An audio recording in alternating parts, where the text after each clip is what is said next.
పాపని అబ్బా అసలు చెప్పడానికి ఒక రకంగా ఉంది. పాప గొంతు నులిమి ఊపిరాడకుండా చేసి చంపేసి చనిపోయింది అని తెలుసుకున్న తర్వాత అక్కడ బావిలో పడేశారు. నెక్స్ట్ ఎలాంటి అనుమానాలు రాకుండా ఇంటి దగ్గర పసుపు కుంకుమ చల్లి కొన్ని నిమ్మకాయలు అక్కడ పడేశారు అనమాట.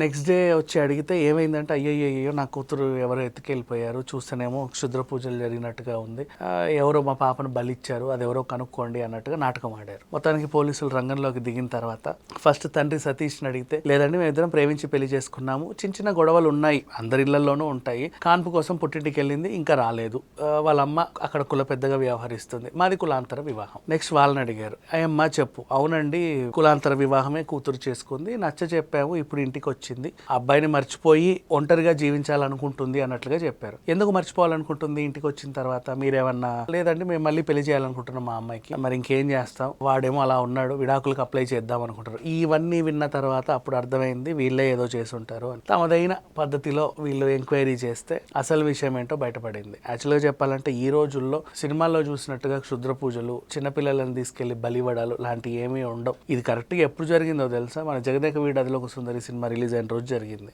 ఆ సినిమాలో కూడా అంతే కదా, దేవకన్యను బలిస్తే నేను ఏదో అయిపోతానని చెప్పేసి అమరీష్ పురి అంటాడు. మరి ఆ విషయం తెలిసి కదల్లారో ఏంటో మనకు తెలియదు, కానీ మొత్తానికైతే ప్లాన్ అలా నడిపిద్దాం అనుకున్నారు.